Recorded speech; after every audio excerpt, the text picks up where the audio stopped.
คำว่าปฏิบัติธรรมกับบ่แม่นว่าเฮาสิมาตามสภาพความเป็นจริงประสบการณ์จริงชีวิตจริงแล้วก็บ่แม่นว่าสิเดินจงกรมอยู่เบิดมื้อเบิดคืนดอกนั่งอยู่เบิดมื้อเบิดคืนดอกก็ต้องมีอย่างอื่นเป็นตัวเสริมนำตะมีอย่างอื่นเป็นตัวเสริมตัวแทรกเป็นบันไดเหยียบย่างอย่างเช่นว่าท่านนั่นบ่ล่ะอย่างเช่นท่านเป็นตัวเสริมหรือหมู่พระสงฆ์เฮามื้อนี้ก็มีการหลายอย่างอยู่เด้ต้อนรับอาคันตุกะมั่งหรืออุปถากครูบาอาจารย์มั่งทำกิจของสงฆ์ในการปัดกวาดตาดมื้อนี้หลายอย่างดูแลความปลอดภัยมื้อนี้แหละหลายอย่างอยู่บางทีก็รับบาตรส่งบาตรเสร็จบาตรมื้อนี้หมู่พระเฮาก็ดีหรือบางที่ก็มีกิจกรรมในการก่อสร้างก็มีอยู่นี่จังสิก็บ่แม่นว่าสิเอาอย่างเดียวหรอกคือตัวจริงมันก็แบบนี้ที่พวกเฮาเป็นเฮ็ดอยู่เดี๋ยวนี้ก็ดีในการก่อสร้างของบางอย่างขุดดินฟันไม้หรือภาคของเขียวจังสิมันก็มีของงดเว้นอยู่ดอกสมมุติไปอยู่ผู้เดียวไปอยู่ป่าถ้าต้นไม้มันหล่มลงมาทับกุฏิเด็กสิผู้ใดตัดให้แต่บ่มีคนก็ต้องตัดเองหรือมันมีแต่เขาบ่อาจสามารถเฮ็ดได้ก็ต้องตัดเองอันนี้เพิ่นก็ลดหย่อนลงมาให้อยู่อยากบอกก็บ่แม่นว่าสิอาบัติเบิดดอกเห็นบ่ล่ะแต่ถ้าหาอ่านเบิ่งในละเว้ยไปก็ดีเนาะน้ำจับกินเองได้ตลอดเวลาล่ะน้ำแม่นบ่ล่ะมื้อนี้ก็บ่แม่นตะรอประเคนของที่ประเคนต้องกัปปิยะจังสิก็อย่างนึงท้องประเคนคือเรื่องอาหารถ้ามันผู้อื่นมาแตะแล้วก็ต้องให้ประเคนใหม่เข้าใจว่าล่ะอย่างเช่นคฤหัสถ์แตะแล้วต้องประเคนใหม่เด้อันนี้คือเฉพาะอาหารเจ้าของเก็บได้ไม่เกิน7 วันนี่ก็อย่างนึงของครบของเขี่ยวอย่างต่างๆหรืออย่างแบบพวกน้ำอัฐบาลผลไม้8 อย่างสิมะม่วงกับคั้นเป็นน้ำมะลิ้นจี้กับคั้นเป็นน้ำมะลำไยคั้นเป็นน้ำมันสินะมะสมอมะขามป้อมเป็นสินะแต่ก็มากเขาเอิ้นหยังก็ทกลกเล็กๆนี่แหละคั้นเป็นน้ำนั่นแหละนั่นแหละอย่างนึงแต่ว่าเฮานี่ขี้คร้านเฮ็ดบ่กินแมงเลยล่ะแล้วก็บ่ให้ผู้ใดเอามาอีกเพราะขี้คร้านกินเนาะมื้อนึงกินน้ำสิไปกินซ้ำใดตรงนี้บ่พอขวดได้มื้อนึงครับนั่นแล้วสิไปสายหยังกับน้ำเสริมน้ำเติมได้จังซั่นเฮาบ่สนใจซ้ำบอกว่าบ่ให้มีบ่อยากให้มีเลยปานะปาเนะอย่างนี้ปานะแปลว่ายาไส้แค่บรรเทาความหิวอย่างนึงคำว่าปานะปาระมัดนี่บ่ให้มีเลยเดี๋ยวสิตำคงปรมัตถ์ว่ะบ่ให้มีอันนี้อย่าเฮ็ดมากพวกสาลายที่เขาว่าละลายในปากได้กูบ่เห็นแมงไปละลายดอกมันสิหย่ำพวดโลดม้วนใส่ถุงบักใหญ่เนาะเป็นปึกหย่ำวามๆอยู่มันก็เป็นอาหารคือเก่านั่นแหละมันบ่ได้เป็นบางคนบ่เข้าใจว่าเป็นของละลายในปากเม็ดทานตะวันมันนี่ก็บ่ให้กินเด้เข้าคักๆเล่นก็เลยเม็ดทานตะวันพวกสาหร่ายเท่าแก่น้อยอย่างนั้นนะพวกจังซี่ก็บ่ให้มีก็เลยตัดทิ่มไปเลยซะคำว่าปรมัตถ์ปรมึตอย่างนั้นแม้กระทั่งปานะก็ยังบ่ให้มีแต่วันก็ลอยให้กันอยู่หั่นแหละใครดองเป็นน้ำหมักตูมน้ำหมักตูมน้ำยังที่น้ำหมักตูมนี่ลดฮอร์โมนเพศได้เป็นอนุญาตเข้าใจว่าล่ะลดฮอร์โมนเพศได้ในกายนี่แหละแต่ว่ามันก็บ่ลดใจคือเก่าละหามันลดกายอยู่แต่ว่าใจมันบ่ลดแม่เนาะผู้ใดงามมากแม่กูอยากเอาเบิดนี่แหละจังซั่นแล้วงามบ่งามก็บ่ได้แม่นงามหรอกขึ้นอยู่กับความพอใจนั่นจังซั่น จังว่าที่ว่าปฏิบัติธรรมก็บ่แม่นว่าเฮามันเป็นสื่อของมันซื่อๆความจริงคือสละความเห็นแก่ตัวเด้สละการเห็นแก่ตัวสละว่าอันนั้นนี่เฮาเป็นเจ้าของมันเขากูน้ำกูนี่อาหารยารักษาโรคบางที่อยู่อาศัยและเครื่องนุ่งห่มเนาะตลอดกุฏิวิหารมื้อนี่แหละเฮาก็สละตัวเป็นเงินตัวเป็นไม้หรือตัวเป็นสังกะสีหรือตัวเป็นอย่างที่มันมีอยู่แล้วนี่ก็มื้อนี้แหละเป็นเครื่องสนับสนุนกองหนุนเป็นเครื่องสนับสนุนบ่แม่นว่าจะมาเฮ็ดอยู่อย่างเดียวนะทุกๆคนนั่นแหละแม้กระทั่ง การระลึกนึกถึงพระเจ้าการมากราบพระกราบพระวหยังประเพณีบ่หรือสืบต่อทำตามๆกันบ่ก็บ่แม่นที่เฮากราบเฮาเห็นพระพุทธรูปพระพุทธเจ้าเฮากราบระลึกพระพุทธรูปนี่ถ้าสิเว้าแล้วเป็นดุจดังว่าหลอดไฟเข้าใจบ่ล่ะแต่สิ่งที่เฮากราบระลึกถึงคือแสงไฟหมายถึงธรรมะที่พระองค์แสดงที่ตรงนี้เด้เมตตาที่พระองค์แสดงกรุณาที่พระองค์ซอยเหลือสรรพสัตว์พี่เด้ว่ามันเฮากราบเอาความขังความศักดิ์สิทธิ์เด้ที่เฮาว่าเฮามากราบนี่เป็นหยังเวลาเฮาระลึกนึกถึงพระพุทธเจ้าด้วยความบริสุทธิ์ใจของเฮาเองด้วยความจริงใจบ่แม่นระลึกเพราะว่าให้เพิ่นมาปกป้องคุ้มครองเด้ระลึกลักษณะว่าเป็นสิ่งศักดิ์สิทธิ์แม่นบ่ล่ะว่าระลึกถึงการปกป้องคุ้มครองที่จริงแต่เฮาระลึกเฮาเห็นเฮามีเหรียญของพระพุทธเจ้าเป็นพุทธรูปนี่ห้อยคออยู่นี่เฮาห้อยไว้นี่หมายถึงว่าเฮาระลึกถึงพระธรรมคำสอนมันเด้ระลึกถึงคุณที่พระองค์สละตัวเองสร้างบารมีต่างๆเพื่อสิเป็นตัวอย่างเป็นแบบเป็นนิติให้สัตว์ทั้งหลายให้คนทั้งหลายเอาแบบอย่างพระองค์แล้วก็นำเอาอริยสัจสี่ปฏิจจสมบัติพวกนี้มาแสดงให้เฮาระลึกถึงตรงนี้ได้เฮากราบนะเวลาเฮาถึกเหตุการณ์เฉพาะหน้าที่มีอันตรายจังซี่เนาะเฮานึกถึงพระพุทธเจ้าปึ๊บบ่แม่นตัววัตถุนั่นเด้บ่แม่นตัววัตถุบ่แม่นตัวพระที่เป็นเหล็กที่เป็นแก้วที่เป็นรูปเหมือนเด้ตัวธรรมตัวบารมีตัวเมตตาบารมีพี่เด้เป็นตัวมาปกป้องข้องเฮานะเหมือนกับเฮาไปมอบกายถวายชีวิตให้แล้วนะหมดใจแล้วสินะตัวนั้นเด็กที่เป็นตัวแพร่คุ้มครองเฮาเองเป็นรูปพระสงฆ์ก็ตามที่เอารูปไปติดหน้ารถหรือเป็นรูปเหมือนเพิ่นเฮาบ่ได้เอาไปเพราะว่าขังเพราะว่าศักดิ์สิทธิ์เด้เฮาเอาไประลึกถึงคำสอนคำบอกคำเตือนเฮาเอาไประลึกถึงว่าถ้าบ่มีพระสงฆ์ทั้งหลายเหล่านี้เป็นผู้สืบธรรมคำสอนของพระพุทธเจ้ามาเนี่ยเฮาคือสิมืดบอดตลอดเนาะนะเฮาระลึกถึงคุณอันหาประมาณบ่ได้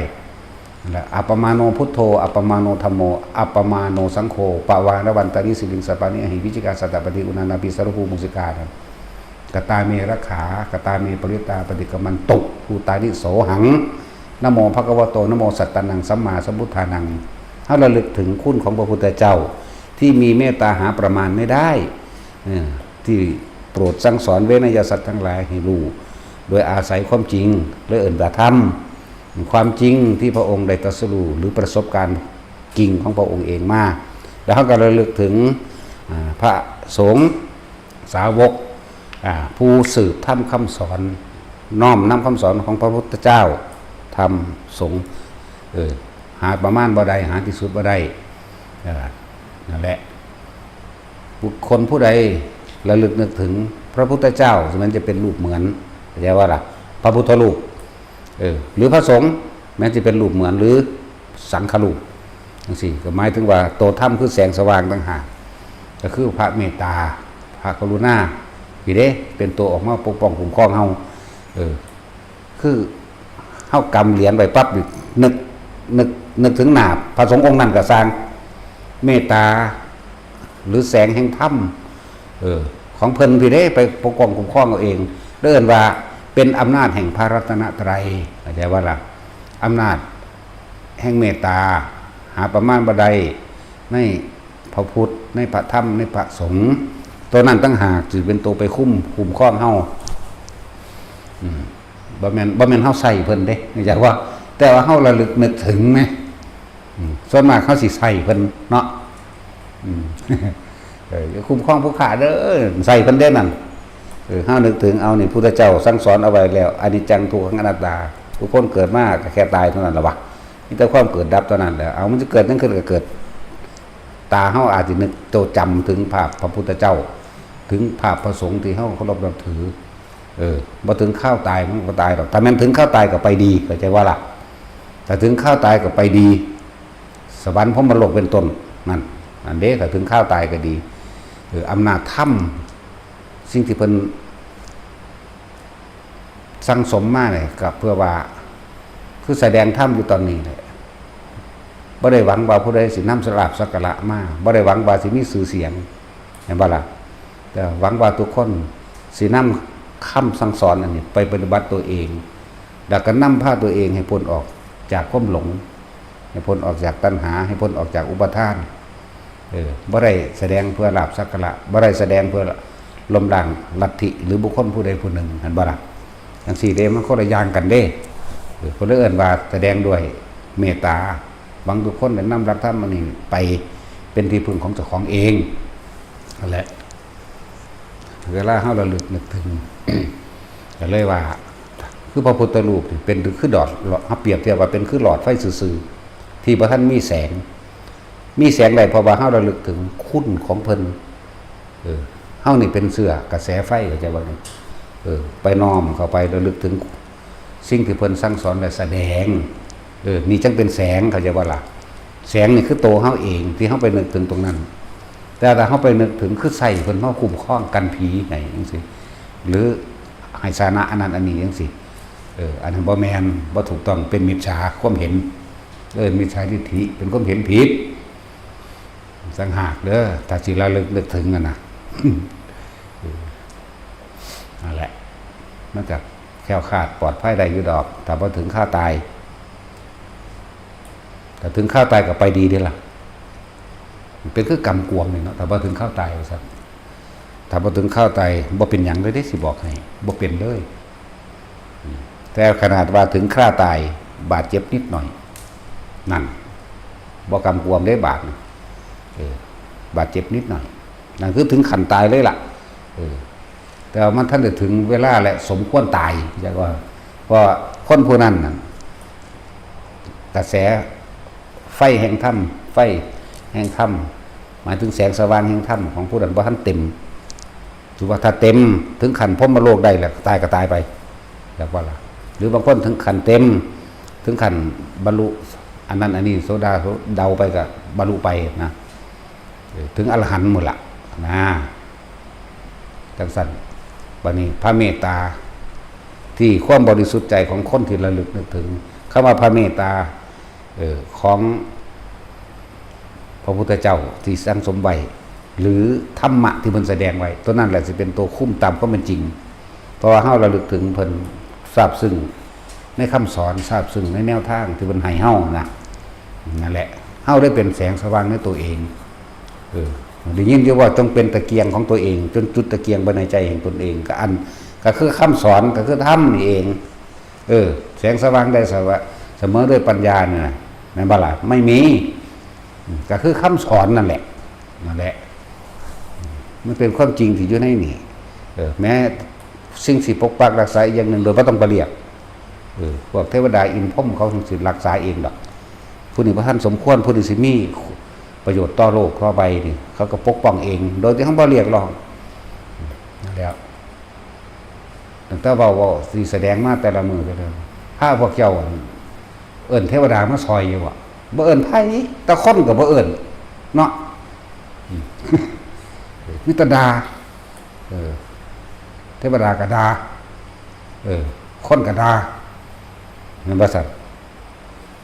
บ่ดาตาหมาวันบุญเรื่องยางสติกยิ่งเลยบดาแต่ว่ายางสติกยิ่งเลยลักษณะนั้น ถ้าว่าเข้าว่าการปฏิบัติธรรมมันเป็นสื่อมันเนาะความจริงคือการเขามาละความเห็นแก่ตัวหลายๆอย่างคือคนมานี่ล้างถ้วยล้างจานละความเห็นแก่ตัวแม่นบ่ล่ะล้างถ้วยล้างจานปัดกวาดเช็ดถูศาลาใบไม้หรือเก็บขยะต่างๆให้คือละความเห็นแก่ตัวเด่นบ่ได้ปล่อยปะแล้วเลยนะล้างถ้วยล้างจานเสร็จนั่นถูนี่โจนจัดระเบียบหรือแม้กระทั่งการแนะนำจังซี่แหมการแนะนำสมมุติว่ามีคนมาถามหาอันนั้นอันนี้เฮาก็แนะนำแบบนั้น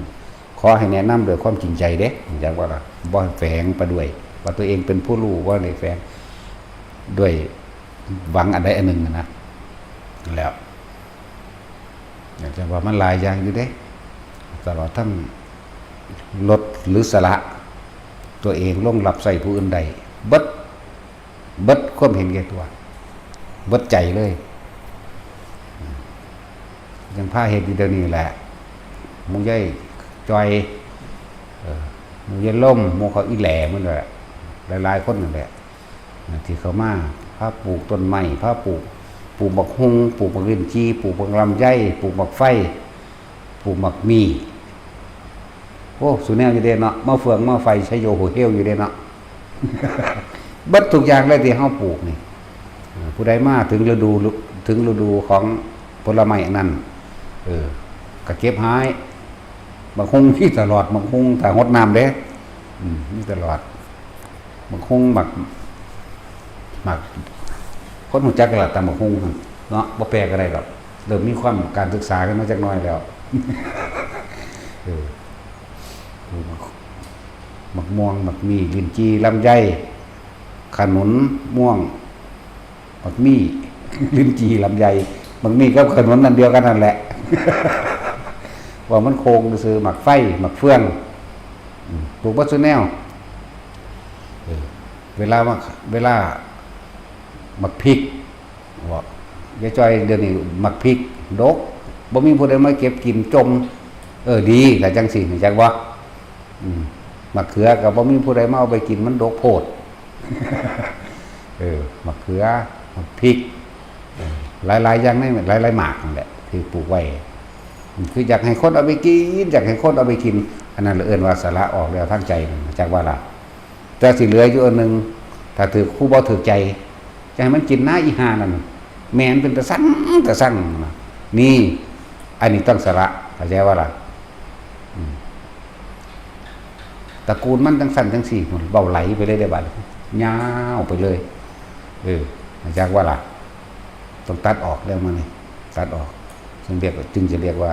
เราต้องสละความเห็นแก่ตัวหรือความเห็นส่วนตัวออกให้ได้มันธรรมดาเด้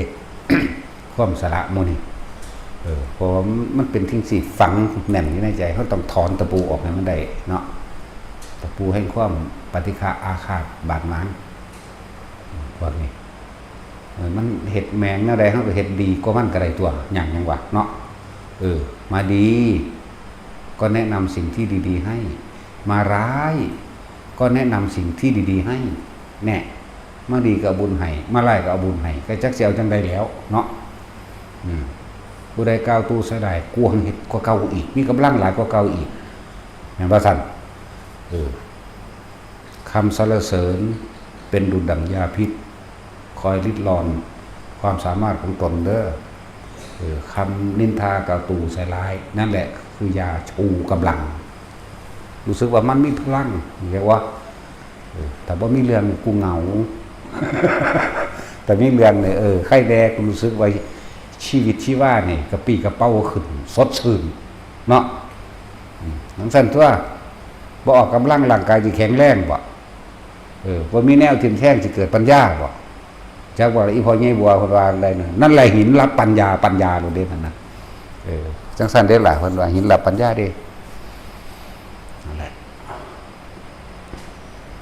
ตำหนิมาข่าวตูมาสลายมาตำหนิมาเราจะแก้ไขเฮาพี่เด้แต่ว่าล่ะแก้ไขแบบใดแก้ไขไปในทางที่ให้มันดีมันสูงส่งกว่าเขา แต่ทำร้ายมาแล้วก็ต้องปกป้องตัวเองคือกันสั้นๆตัวหลายอย่างดอกทุกคนที่เขามาอยู่ในนี่ก็ต้องเป็นหนักเสียสละทั้งเบิดเด้เฮาละความทุกข์เฮาละความบ่พอใจเฮาละความบ่ได้ดังใจทางบ้านมาแล้วบางคนก็เลิกกันกับผัวบางคนก็เลิกกับเมียเนาะบางคนก็สั่งอันนั้นสั่งอันนี้บ่ได้ดังใจหนีมาวัดมันธรรมะละนี่ก็มันละความคิดเห็นส่วนตัวทั้งนั้นเด้อมันว่าล่ะมันตัวบัดมาลองมาสละการสละกับร่างกายเจ้าของเองสละความคิดเห็นของตัวของเองในความเห็นแก่ตัวแล้วมาหลับใส่ผู้อื่นลองมาเหตุทำอะไรเพื่อผู้อื่นโดยไม่หวังสิ่งใดตอบแทนดูมั่งนี่จะขมุกขมุมตะกี้ขมุกขมุมหาอยู่หากินเจ้าของโอ้โหปลูกเฮ็ดไร่เฮ็ดสวนเฮ็ดปลูกเขาปลูกไร่ปลูกหน้าไถนั่นไผสิสู่กูเนาะนั่นแหละความเห็นแก่ตัวขมุกขมุมเอางมอยู่เจ้าของบ่เคยได้โม่หัวขึ้นมาเบิ่งโลกภายนอกอย่างว่าล่ะตั้งแต่ตื่นขึ้นคิดหาแต่เงินแต่ทองนั่นแหละในตัวเองในขั้วตัวเองนั่นแหละเข้าใจว่าล่ะนั่นแหละเลยบอกจากคำว่าใส่ชีวิตแบบมัชฌิมาเป็นแบบใดตื่นเช้าขึ้นกูบ่คบบ่ฆ่าไผกูก็บ่แม่นคนเลวนี่จังว่าคือบ่ไปรังแกข่มเหงเบียดเบียนไผดอกบ่ไปลักไปปล้นจี้ไผดอกแต่กูงมงัวเอาแตะครอบครัวกูนี่แหละตั้งแต่ดึกๆคุณไปแล้วไปให้ไปสวนผู้ใดก็ห้องใส่โอ้ยมันแต่น้อยิ้มเนาะยิ้มหัวใช่เขาบัดเขาก็ซาเลือไปไผสิสู่เล่าทอนั่นเฮ้ยเฮ็ดเวียกคือไฟใหม่นี่ว่าเด้ดีใจขมุกขมุมอยู่หั่นลงทุนลงแรงลงกายลงใจใส่ทุ่มเทใส่ตายตอนนั้นพวกเจ้าสิไปไสฮู้จักบ่ดึงระวังนรกกับเปรตกับนรกนั่นน่ะขมุกขมุมมีแต่อยากได้อยากดีอยากมีอยากเป็นเจ้าของเองบ่ได้โง่หัวมาเบิ่งทั้งธรรมะทั้งโลกเลยคือบ่โง่หัวคำมาเบิ่งคำว่าอนิจจังทุกขังอนัตตานั่นแหละบ่ได้มีโอกาสจะได้เห็นอริยสัจสี่ทุกข์คือหยังสาเหตุทุกข์มาจากไสหนทางดับทุกข์มีบ่ในตนเองทุกข์ดับแบบใดแม่นบ่ล่ะเสร็จแล้วแต่ละมื้อแต่ละเว้นเนาะถ้าเป็นหอดย่ำดำหน้าก็เก็บเฮ็ดแท้เฮ็ดหยังได้ตักแตนไปไถหน้าไปก็เก็บหอยไปพร้อมเก็บปูไปน้ำปลาเห็นกูก็ค้อนทุบเอาอย่างบ่ทันก็มีได้ใส่ของใส่นั่นไปกินอยู่ตั้งเงินแต่ของนั่นแหละทั้งสั้นแหละอันนั้นเกี่ยวข้าวกับเจ๊กแมงมันแน่ทั้งขี้ที่ขี้เหนียวอีกหาตึกกินปลาได้ในหน้าแต่ของกระถึกแล้วในหน้าแต่ของแต่ว่าโง่หัวขึ้นมาเบิ่งแน่ว่าแต่ของนี่กำลังหลงนั่นบ่สัตว์แต่ละมือแต่ละเว้นตื่นขึ้นมาคิดหาแต่เงินบัดนี้มันเป็นจังไดบัดบ่สมหวังเศรษฐกิจพังสิ่งที่ลงทุนไปเด้โอ้ยทุนก็บ่ได้คืนอีหยังก็บ่ได้คืนได้เอาให้เอาหน้าเข้าไปเยิ้มเงินมาถอนมาใส่หนี้ใส่สินไปได้บัดนี้เนาะจังซั่นแล้วก็เรียกว่าอกหักผิดหวังแล้วก็โทษฟ้าโทษดินไปได้บัดนี้โทษผีสางนางไม้เทวดาฟ้าดินอินพรหมมึงบ่มีตาบ่กูคือบ่เป็นหลอกเป็นปนเป็นกี่ไผพุ่นดิว่าเขาบ่มีตาตั้งแต่เจ้าของหันบ่มีแม่นว่าซั่นบ่มีตาปัญญาจังซั่นแหละหลายอันหลายอย่างแต่ละมื้อแต่ละเว้นสมัยใส่งัวใส่ควายไถให้ไถนาตีมันอยู่ว่าซั่นให้มันเฮ็ดตามกิเลสตัณหาเจ้าของเนาะบัดนี้ใส่รถเอาแม่มึงสิเก่งซำใดนี่แหละกรรมน้ำท่านอย่างบัดนี้นี่แหละกรรมน้ำท่านน่ะบ่มีหอดเงินสิซื้อน้ำมันบัดนี้แลนไปยืมพุ่นแลนไปยืมพี่เนาะอ่านการตลาดอ่านเอาแต่กำไรเด้บ่ได้คิดว่าสิขาดทุนบ่มีไผคิดเนาะนั่นแล้วเศรษฐกิจมันพลิกผันแป๊บเดียวเท่านั้นแม่งบาดนี้ ค่าปุ๋ยดำหมื่นนี่ก็บ่ใส่เขาได้งวดรถไถก็เป็นแสนบาทนี่มันคันละล้านมันได้ดาวมาแล้วเนาะสี่เด้โอ้ยสารพัดแต่ละมื้อแต่ละเว้นโอ้ยบ่คิดพอสุดท้ายก็หากินซ้ำตายถามหาปู่ย่าตายายของตัวเองในมั่งหมายว่าถามหาเบิ่งมั่งปู่กูไปใส่นอบ่เคยคิดพอได้แนวมื้อนี่บ่คิดถึงความตายย่ากูไปใส่นอตากายายพ่อใหญ่แม่ใหญ่กูไปจังไดนอบ่คิดพอขนาดสมมุติว่าผู้อันพอดีปู่ย่าตายายยังมีอยู่นั่นเกิดว่าเขาเจ้าเสียแล้วสิโอ้ยกูจะสิบ่แล้วให้แล้วหน้าไปเด้ว่าธรรมดาเด้ยังบ่ได้สำนึกสำเนียกได้อันธรรมชาติเกิดขึ้นต่อหน้าต่อตาความจริงอริยสัจเห็นบ่ล่ะเกิดตายต่อหน้าต่อตาคนเกิดปลายผูกแขนเนาะไปผูกแขนอวยพรโอ้ดีเนาะได้ลูกสาวสิได้ค่าดองถ้าได้ลูกชายบ่ปานใดสิเสียค่าดองไปเด้อวยพรเด้วันนี้ญาติตายอันนั้นนี่โอ้ยมาตายยามๆนี่เด้กูหังเล่งเฮ็ดให้เฮ็ดสวนอยู่ หังเล่งดำหน้าอยู่ไถหน้าไว้จังสั่นจังสี่ดินแกนเบิดละกูนี่ว่าไปเด้จมไปเลยเด้บ่ได้คิดพอได้ว่าเจ้าของก็สิตายเนาะ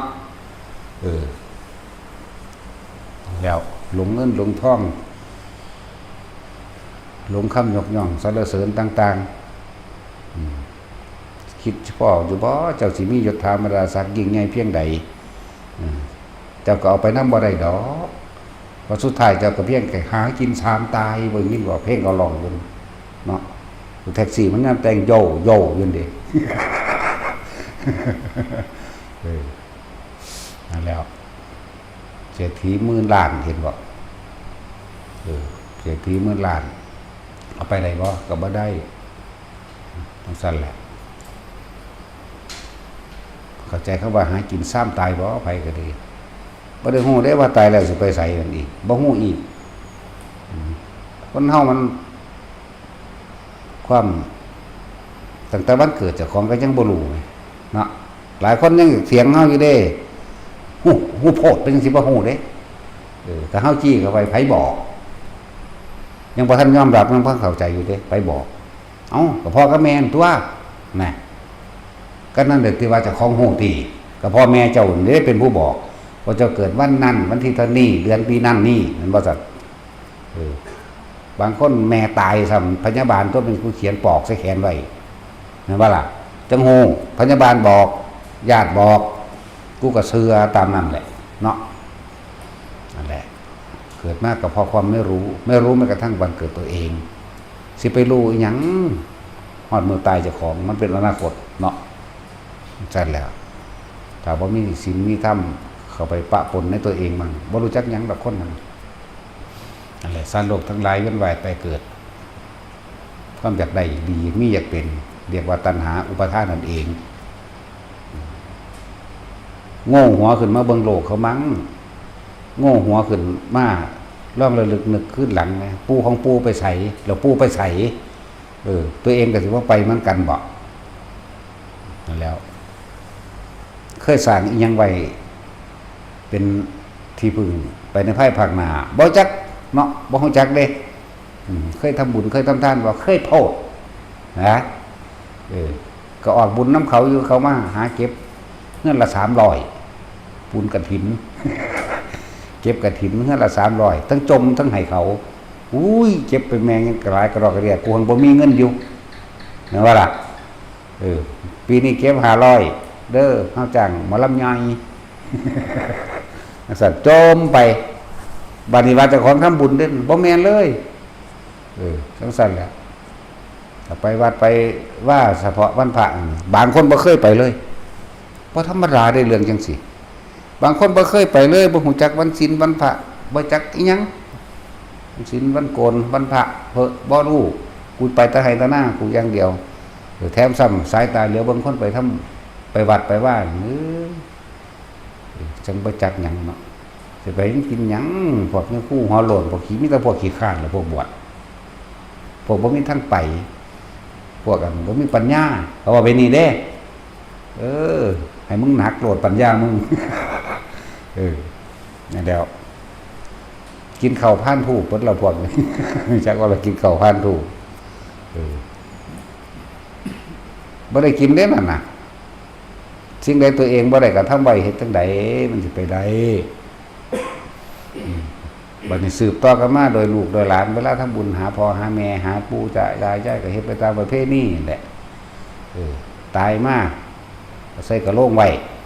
หาผ้าขาวแต่งนั่นสูพอสูบ่ได้กินแม่สูบ่ได้กินเนาะปู่ย่าตายายอันใดมันดีมันงามก็เอามาว่าเด้บ่เคยมีหมักองุ่นกักเทื่อก็มีบาดนี่บ่เคยมีหมักเงาะจักเทื่อก็มีจักมาตอนทางใดไปซื้อในตลาดในเมืองโตจังหวัดพุ่นน่ะก็ไปเด้เสร็จกู เนาะตาสินบ่ได้กินหมักเงาะก็ได้กินหายากก็ได้หมักเงาะหมักองุ่นได้กินเสร็จกู ก็นำหากินเบิดเนี่ย4 5 6หมู่บ้านนั่น อีหลีนี่แหล้วบันก็โมโหตายก็ไปกินบันปะกุงตายก็ไปกิน บันได้ก็ไปเด้มันย่างไปไกลได้เบิดบันประหวายเผาโคกลงเสือกน้ำกันไปกินเบิดนี่แหละบันน้องว่าไปกินมันดังดีอยู่เด้เพราะดังนี่ดังกินผี มันเสร็จแล้วมันน้อยน้องหั่งนี่แหละ มันน้อยน้องหั่งบ้านข้าวมาแก้วมันเป็นบ้านใหญ่อยู่แล้วเนาะตายเอาพอดีเขาก็อิ่มหนีพี่มั่นเลยล่ะ บอกกับตาสินแม่แล้วคนย่านผีหรือไปกล้าไปบ่เนาะกลางคืนมากกว่าไปเคลียร์พอเนี่ยถอมไปยังไปถอมไม่ยอ่อนไปเคลียร์ผู้เดียวเด้เท้าตีนปลาอ้อยนั่นแล้วเคลียร์ไปเคลียร์มาอยู่เราเลี้ยงไก่ตี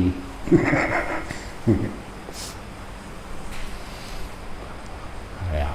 พอนี้มิงมันเคลียร์เบิดไปเบิ้งปูนมันน้อยโพดแต่ว่ายานี่ก็ไปหลายคนเลยดอกแต่ก็ชื่อบ่ได้ปานใดก็ละชื่อคนบ่ได้ปานใดเพราะว่าคนบ่มีบ้าน จักว่าพญาคอนคนบ่มีบ้าน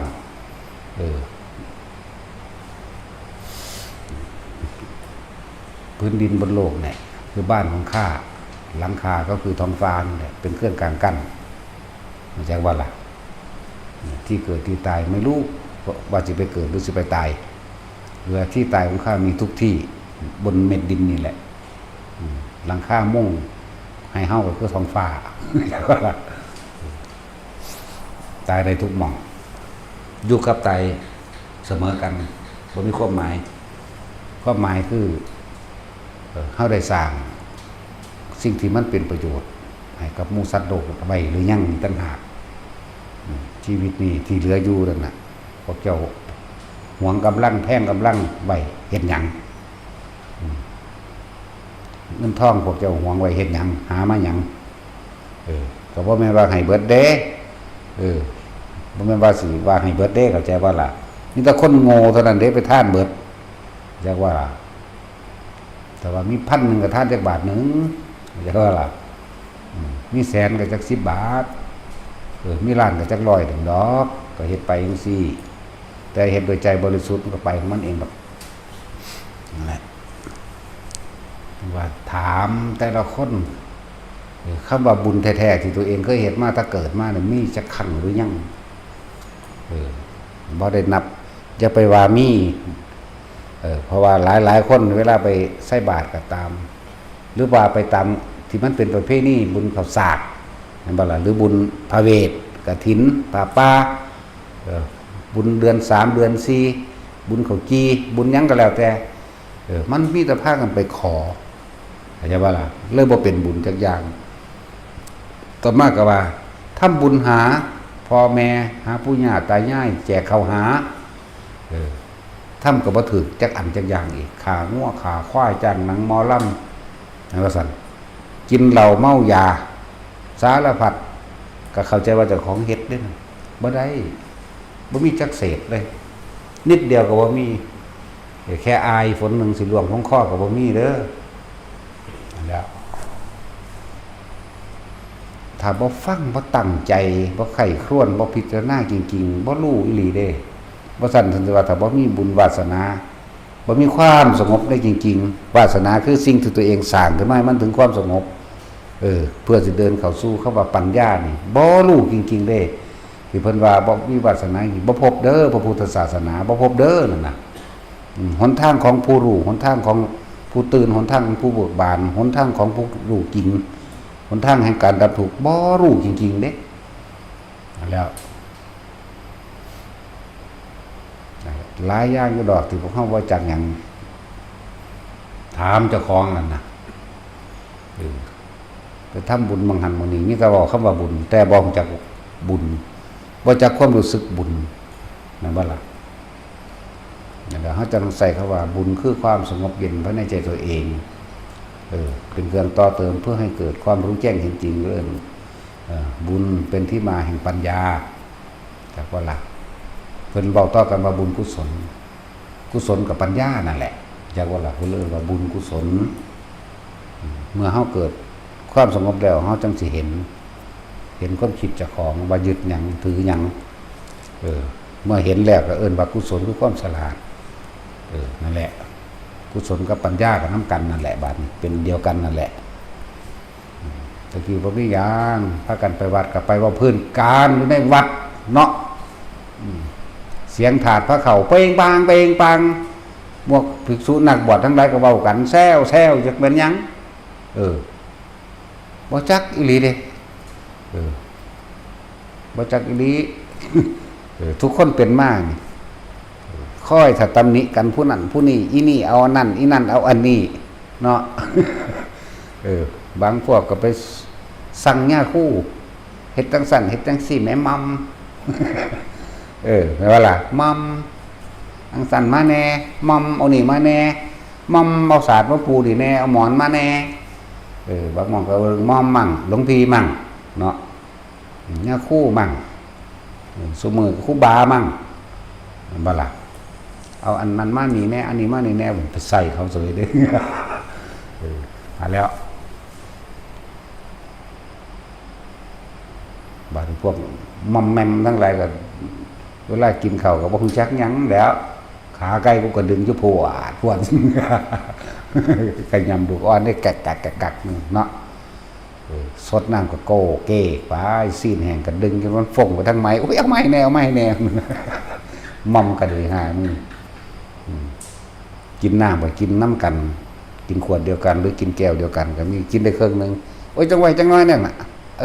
เอาสินี่เห็นบ่ล่ะมันเป็นตะไดอยู่บ่นี่แนวซั่นได้หยังได้ปัญญานั่นแหละถ้าบ่ฟังบ่ตั้งใจจริงๆบ่รู้เด้ออันที่เว้ามานี่ ทำก็ทำไปตามประเภทนี้ขอก็ขอตะพื้นโดยบ่รู้จักหยังเนาะหลายอย่างที่พวกเฮาบ่เข้าใจนั่นแหละต้องมาฟังแบบนี้พวกเจ้าสิเข้าใจอยู่นี่บ่ได้มีเสียงเด้ถ้าอิ่มแน่นี่ขนาดกระซิบกับหูยินเด้ให้เอาเราได้บาดนี่ถ้าบ่เคารพธรรมจะมาเข้าใจบ่ล่ะมันมีค่าสูงสุดมีค่ากว่าพวกเจ้าอีกเข้าใจบ่ล่ะแล้วฉะนั้นจึงให้ตั้งใจฟังบ่ให้คุยกันบ่ปากบ่เว้าให้เบิ่งหยังเอาให้เบิ่งลมหายใจเจ้าของให้เบิ่งความคิดเจ้าของให้สังเกตเจ้าของ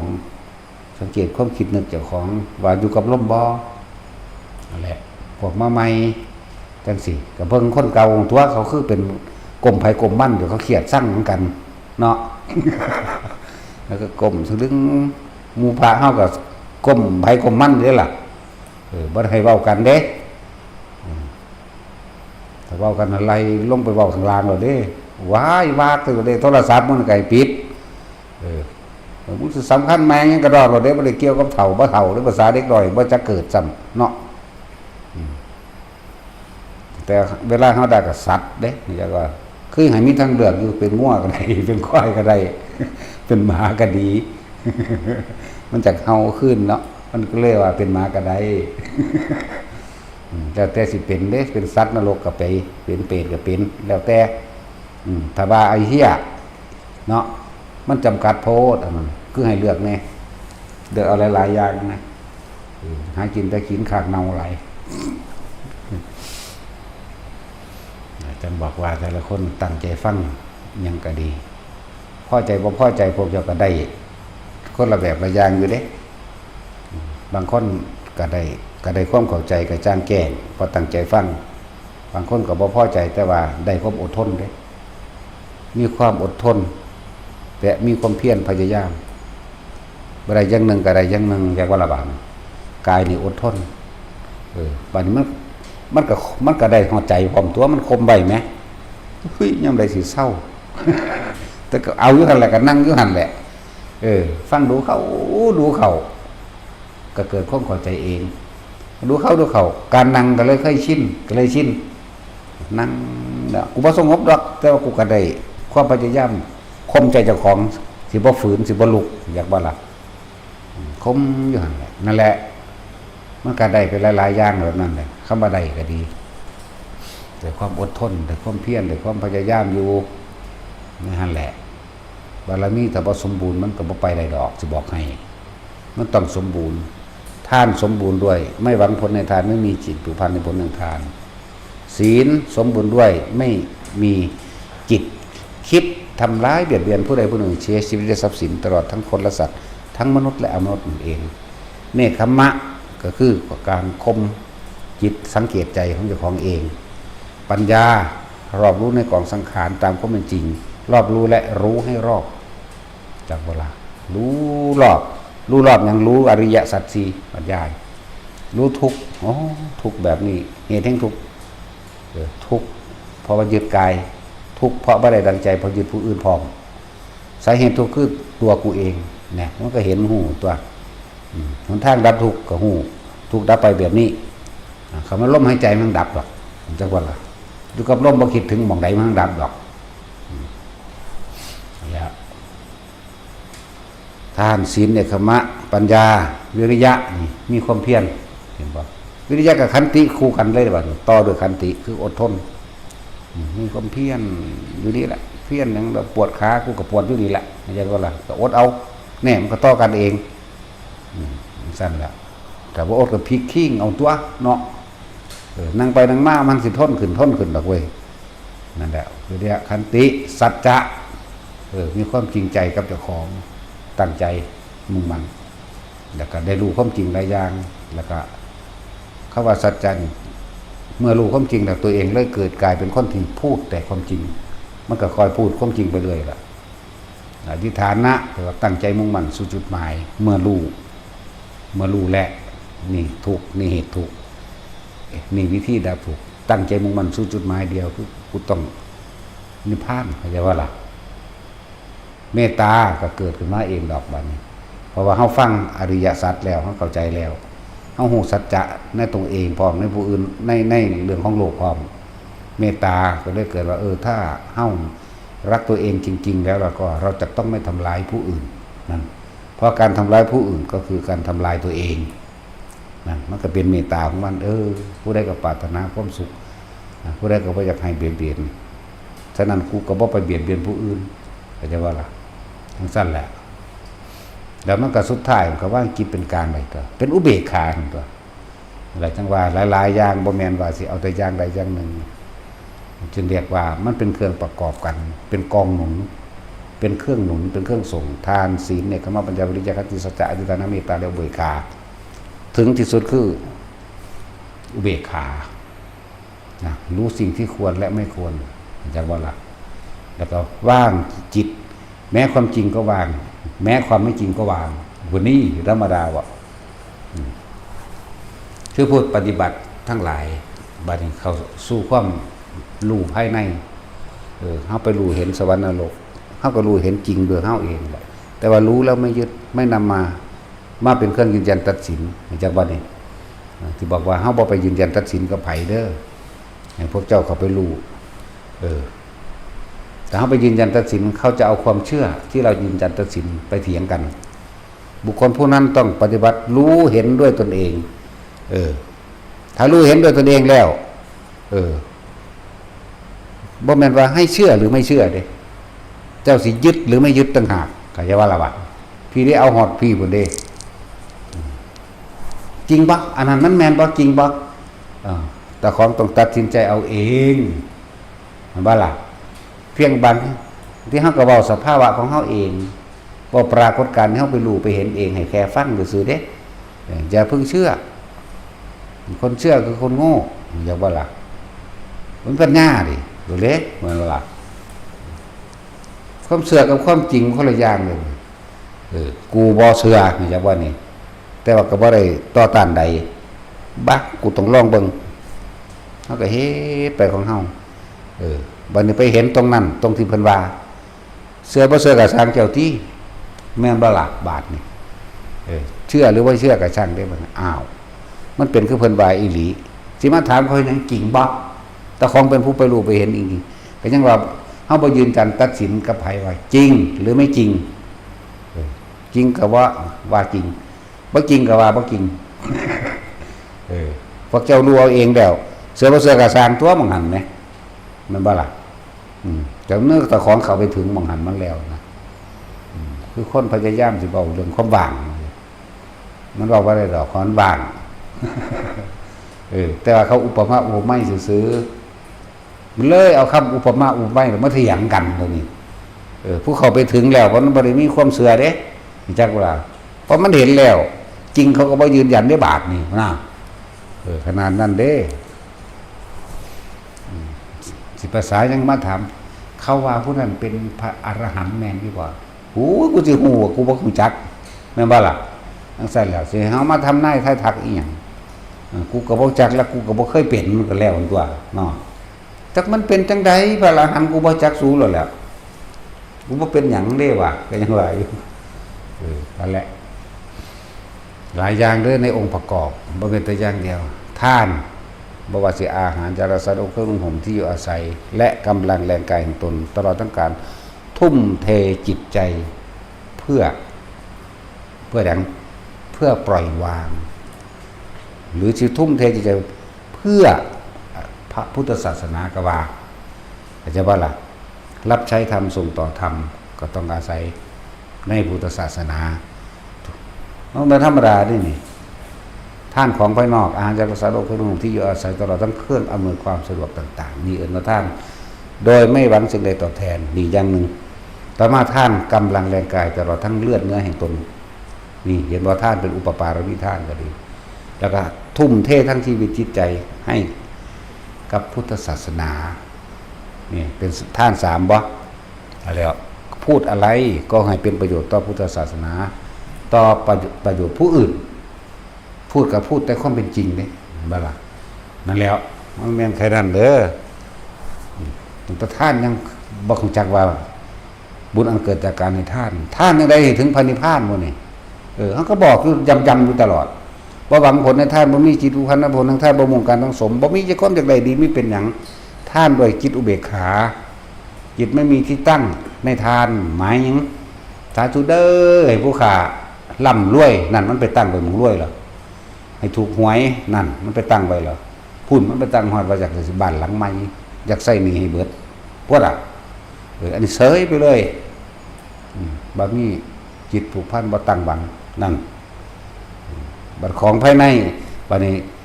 อันนี้คือท่านของภายนอกไปแล้วท่านของกลางๆก็คือท่านกำลังแรงกายเฮาเองเพิ่นเอิ้นว่าอุปปารมีทานท่านคนท่านเลือดมันก็เป็นอุปปารมีแล้วแต่ที่เฮาเห็นส่วนนั่นก็คือตรงนั้นบ่ได้ก็กำลังกายบ่มีบ่ตัดหญ้าบ่เป็นบ่คือบ่ใช่คอดนั่นจังสั่นตัวแต่กับทุ่มเทเบิดจิตใจเห็นบ่ล่ะวัตถุภายนอกเขาก็มีระวังกลางการใส่กำลังเขาก็มีระวังสุดท้ายแล้วคือท่านบ่หยุดบ่ว่าสิเป็นท่านวัตถุสิ่งของบ่ว่าสิเป็นท่านร่างกายแล้วก็ทุ่มเบิดจิตใจท่านเบิดหัวใจตัวนั่นแล้วมันก็ถึงขั้นตัวดูมียากเองเนาะ อันไปฆ่าตะหวังอย่างว่า คนบ่ฟังธรรมคนบ่ฟังการแสดงธรรมเรานี่บ่เข้าใจเพราะว่าส่วนมากนะอยากได้หยังปรารถนาหยังปรารถนาเอาเด้อขอเอาเด้ออธิษฐานเอาเด้อแม่นว่าล่ะไม่แต่กองกิเลสเต็มกึ่มอยู่กองกิเลสทับหัวอยู่ด้วยนั่นน่ะแม่ว่าซั่นพอคนมันอยากได้หยัง อยากได้ความร่ำรวยแม้ว่าอยากได้อำนาจถ้าร่ำรวยล่ะคือมันสิมีอำนาจในความหมายเขาสั้นแล้วอยากได้ยศถาบรรดาศักดิ์อยากได้อำนาจนั่นนี่ยศนั่นแหละเศรษฐีก็ว่าไปนั่นแล้วถูกสั่งสอนมาแต่จังสันคนก็เลยไปหลงแนวจังสันนั่นว่าล่ะเลยเป็นคนอยู่เพราะสำนั้นวุ่นกันอยู่เพราะสำนั้นคนเนี่ยแปลว่าวุ่นวายเด้คณะเนี่ยแปลว่าหมู่แปลว่ามากถ้าหมู่กับมากแล้วก็วุ่นวายทั้งตัวเห็นว่าสันมนุษย์ยังพ่อคุยกันได้แต่ว่าคนนี่วุ่นวายสั่นตัวมณะมนุษย์หมายถึงมนุษย์ผู้ยกจิตใจให้สูงได้ผู้ฝึกตนได้สั่นคือว่าปฏิบัติธรรมกับบ่แม่นว่าสิอันนี้ปณิโมคณะภิกษุสงฆ์แนะนำกันโดยจิตใจบริสุทธิ์ใจว่านี่เขาบ่ทันได้หูจักหยังแนะนำด้วยคำปิยวาจาคำอ่อนโยนคำสุภาพแนะออกจากใจแนะออกจากตะกี้กูก็บ่รู้คือกันกูเหลือโตนกูย่านผิดก็เลยต้องแนะแบบนี้เด้อแบบนี้เด้อครูบาแบบนี้เด้อม่อมก็ว่าไปหลวงพี่ก็ว่าไปหลวงตาหลวงปู่ก็ว่าไปสิวางได้ก็ว่าไปอันนี้เฮ็ดจังซี่อันนี้เฮ็ดจังซี่ออกจากความจริงใจจากบริสุทธิ์ใจออกโดยสัจจะคือความจริงใจของเจ้าของเองความจริงของเจ้าของเองบางคนมันบ่แม่นทั้งนั้นเด้มันผ่านก็บ่เป็นเนาะแต่ของบวชใหม่ๆนั่นน่ะมันก็หัดโฮมตูมนุมตามยามชั่วก็เอาสิ่งที่ตัวเองเป็นแนะนำเขาเฮ็ดแบบนี้แหมเฮ็ดแบบนี้แหมพันแบบนี้แบบนี้สิทธิ์แบบนี้ก็ว่าไปตัวท่าทางเฮ็ดให้เบิ่งเลยแล้วก็เฮ็ดให้พร้อมเฮ็ดด้วยความจริงใจเด้นั่นแล้วอันนั้นก็บ่เป็นอันนี้ก็บ่เป็นผมจะไปว่าถ้าเป็นมันสิมาบวชมันก็ตายแล้วตัวป่านนั้นตอนเป็นอรหันต์สั่นตัว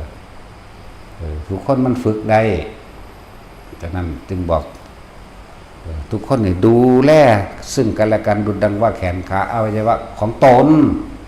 จากบ่ล่ะบ่แม่นสิบอกกระแทกแดกดันว่าเขาบ่เป็นบางคนตักเตือนบ่ได้เห็นบ่เขาก็ยังพยายามเด้ที่สิคนที่มีความจริงใจอยู่แล้วพยายามสิตักเตือนแล้วตักเตือนอีกเนาะพยายามสิหากุศโลบายต่างๆถ้ามันแข็งกระด้างหลายมันปะทะปรมะหลายก็ต้องสละทิ่มนั่นแหละเห็นมั้ยล่ะต้องสละออกคือบ่สอนเพิ่นเอิ้นว่าประหารหรือฆ่าให้ตายเพิ่นบ่สอนเด้พวกนี้คือพวกนายฝึกมานั่นแหละเพิ่นก็ถามคนฝึกมาถ้ามาตัวนั้นฝึกยากฝึกบ่ได้ก็ต้องฆ่าทิ้งบ่แม่นว่าไปปาดคอได้ฆ่าทิ้งมันคือบ่สอนต้องปล่อยทิ้งไปเลยนั่นแล้วนายกระจอกคนขายขยักนั่นนะนายกระจอกฝึกมาแต่ว่ามาตัวนั้นมันก็สอนง่ายจับมาป้ามาได้แล้วมาอยู่บ่กี่มื้ออาทิตย์นึงมันคุ้นชินกับคนแล้วนายกระจอกนายขายังมันเป็นขาจังซี่มั้ย คือเอาตีนอีจกยางมั้ยจักยักมามันก็เข้าใจว่าให้มันยางมันก็ยางนำตัวแต่พอพระโพธิสัตว์เฮาเล็งเบิ่งแล้วโอ้นายมาตัวนี้แสดงว่าเป็นมาฝึกได้ง่ายมาฝึกง่ายเพิ่นก็เลยเอานายฝึกมานั่นหมายถึงคนฝึกมาผู้ชำนาญก็เลยว่าต่อไปนี่นายขายแยงนี่บ่ต้องมานายกระจอกบ่ต้องมาเด้อให้เจ้าไปเกี่ยวหญ้าเอาเพราะว่ามาตัวมันฝึกงานมันเฮ็ดนำขยักนำเนี่ยวันพุทธเจ้าเฮาสมัยสมัยโพธิสัตว์ก็เลยถามนายฝึกมาว่ามาประเภทนี้เป็นแบบนี้มันฝึกง่าย เออมันเข้าใจว่าคนกระจอกนั่นน่ะย่างแบบนั้นมาให้เดินตามแบบนั้นมันก็เลยเห็นนำอ๋อถ้ามาฝึกยากได้เฮ็ดจังไดถ้าฝึกแล้วในเดือนหนึ่งหรือว่าสามารถที่ฝึกได้ก็ประหารหรือฆ่าทิ้งบ่ได้แปลว่าตัดข้อคือต้องปล่อยออกไปตามป่าตามธรรมชาติของมันถ้าเป็นตัวเมียก็มันไปเชิงมันก็ได้ลูกถ้าเป็นตัวผู้ก็มันไปเชิงคือกันนั่นแหละเข้าใจว่าล่ะเขาบ่ได้ฆ่าในความหมายบ่แม่นไปตัดข้อทิ่มมันก็ผลิตลูกตัวใหม่ออกมาเกิดว่าลูกมันดีก็มีมาอาชะไนเกิดจากล่านึงเด้มากับล่าก็เชิงกันเด้เข้าใจว่าล่ะนั่นแล้วมาอาชะไนก็มีขาดีเนาะแต่ว่าแม่ของมาก็เป็นล่าจากว่าล่ะสั้นแล้วเหมือนกันพระมโหสถ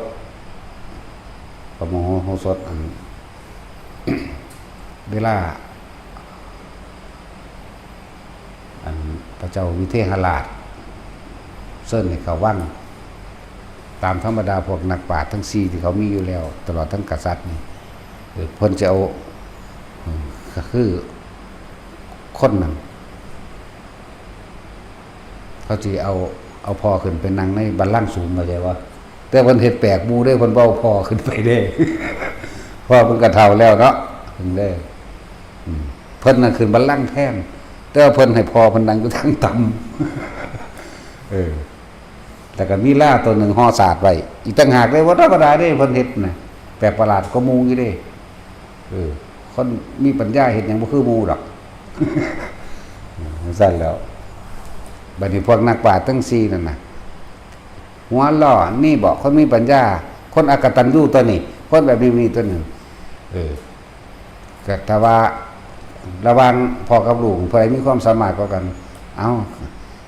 สิเซิ้นมากก็เซิ้นพระโมโหสถมากก็ว่ามีปัญญาก็ต้องนั่งขึ้นสมควรกับปัญญาตัวซั่นถ้าสั้นก็เอาพ่อผู้ขาไปซะว่าซั่นห่วยเขาก็บ่เอาแล้วเนาะเขาก็เซิ้นแต่ของถูกมั้ยนั่นแล้วจะว่าอกตัญญูนี่บ่แม่นอกตัญญูแต่ว่าเดี๋ยวพวกเจ้าเรียนรู้ตามความจริงแน่อย่าถือตลักการและรูปแบบมันหลายพอเพิ่นก็ฮักสุดชีวิตเพิ่นนี่แล้วนั่นล่ะบัดนี้เพิ่นก็เลยถามว่ามาอาศัยไร่นั่นมาอาศัยในที่กษัตริย์เลี้ยงไว้ขี้อยู่นั่นน่ะมีราคาเท่าไหร่โหแสนกะหาปะนะแล้วแม่ของมาอาศัยในคือหยังล่าแน่ก็คือบ่ยกแม่มันขึ้นมาเลี้ยงให้ดีหรือเอาไปลบนี่เพิ่นเฮ็ดอีหยังแปลกบูเด้อีพ่อใหญ่อันนี้อีพ่อใหญ่โมโหสถนี่ก็คือหมู่เด้กษัตริย์พวกท่านก็นี่เราคุ้นตัวสั่นสอนให้มาอาจจะได้นี่เราคุ้นตัวพวกท่านคือบ่แม่มันมาแม่ของนั้นมาอาจจะได้ตัวนั้นมันยกขึ้นสู้สิสูงไว้หิ่งไว้อันนี้คือปล่อยมันไปแค่นั้นเองนั่นน่ะนั่นแล้วแปลกว่าล่ะปัญญาเพิ่นบ่ได้คือหมู่เด้